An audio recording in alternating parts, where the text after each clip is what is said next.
शोक संतप्त परिवार के प्रति अपनी हार्दिक संवेदना व्यक्त करने के लिए उपस्थित सभी सम्मानित भाइयों और बहनों, लंबे समय से मेरे से पूर्व जितने भी वक्त आए मैं उनको सुन रहा था और सबके हृदय के उद्गार अजीत दादा के प्रति कितने सम्मान भाव के थे, यह भी मैं अनुभव कर रहा था। मेरा उनसे कोई लंबा परिचय नहीं। जब से मैं प्रदेश में आया 3-4 बार ही उनसे मेरा मिलना हुआ, लेकिन उनकी सहजता, सरलता, मिलनसारिता जिसने अपने प्रति मुझे आकर्षित किया। भाइयों और बहनों, सूर्य उदय हुआ है या नहीं, यह सूर्य को बताना नहीं पड़ता। सूर्य का प्रकाश इस बात का प्रमाण होता है कि वो उदय हो चुका है। अजीत दादा का जीवन कैसा था, यह ज़्यादा जानने की जरूरत नहीं। उनके प्रति आप सबका श्रद्धा भाव, लोगों का जन समूह और लोगों के हृदय में उनके प्रति सम्मान का भाव इस बात का प्रमाण है कि उनका व्यक्तित्व बड़ा महान था।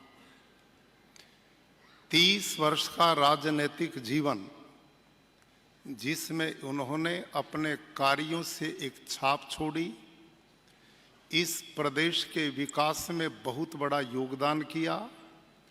किसानों के लिए, गरीबों के लिए, युवाओं के लिए, प्रदेश की उन्नति के लिए उन्होंने लगातार जो प्रयास किए वो सब इस प्रदेश में दिखाई देते हैं। जीवन यहाँ आकर के जब व्यक्ति इस मृत्यु शब्द को सुनता है तो बड़ा भयभीत हो जाता है। स्वाभाविक है, जीवन में इससे बड़ा दुख दूसरा होता नहीं। लेकिन हम जिस देश के लोग हैं, यहाँ भारत के ऋषियों ने पहाड़ों की कंदराओं में बैठ कर के, जंगलों के झोंपड़ों में इस गहन रहस्य को जानने का प्रयास ही नहीं किया, बल्कि उसके अंतिम क्षणों तक वो पहुंच गए। यहाँ आकर मनुष्य न चाहते हुए भी घुटने टेक देता है, मेरा आपका वश नहीं चलता। यह जीवन हम सब जितने भी हैं, आज से 100 बरस पहले हम में से कोई था नहीं, और आज से ठीक 100 साल के बाद हम में से कोई रहने वाला नहीं। ये जीवन की गाड़ी चल रही है। किसी का स्टेशन पहले आता, किसी का बाद में आता है। जिंदगी का मतलब ये नहीं होता कि उसने कितनी जी है।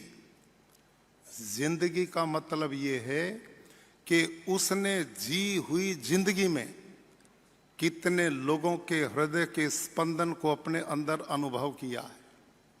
उसने अपने कार्यों से कितने दुखी लोगों की आंखों के आंसू पोंछे हैं। जिंदगी का मतलब ये है कि उसने कितने दुखी दिलों को राहत दी है और लोगों की दवाई बना है। जिंदा वो नहीं है जो 5-6 फीट के शरीर को लिए घूमता है।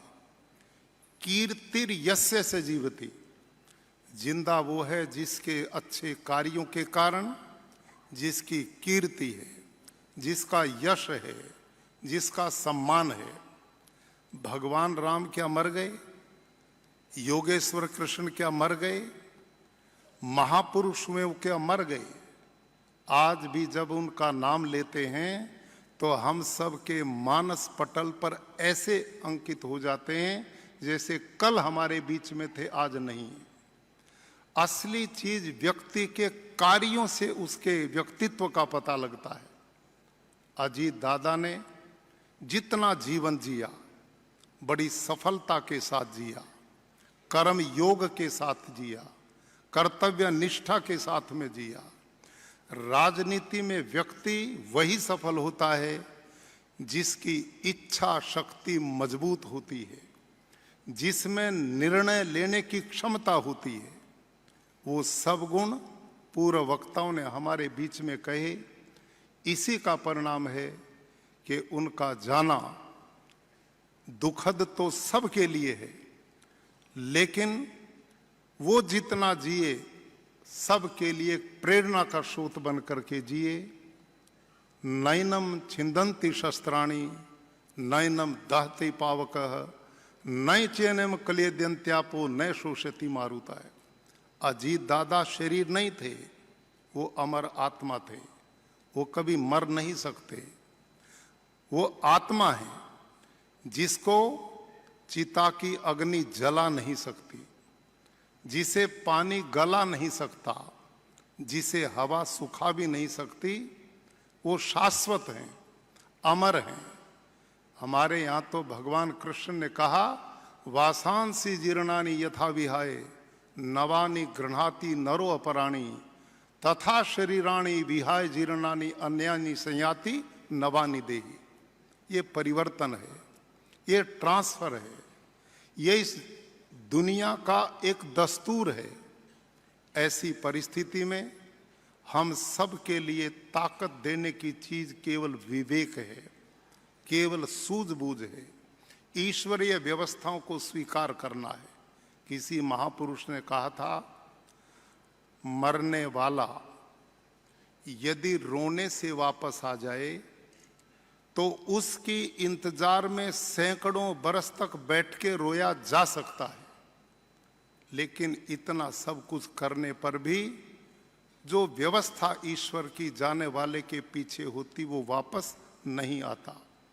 उसके कर्मों की पूंजी आने वाली पीढ़ियों की प्रेरणा है, उनकी अपनी पूंजी है। ऐसी स्थिति में भगवान की इच्छा के सामने नतमस्तक होते हुए भगवान से मैं कामना करता हूँ, प्रभु उनकी आत्मा को सद्गति प्रदान करें।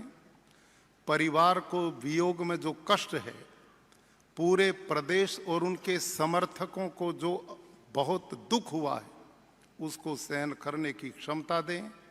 लेकिन उनके दिव्य गुण जो उनको अमर कर गए, लोगों के दिलों में जगह बना कर गए, वो हम भी अपने जीवन में अपनाएं।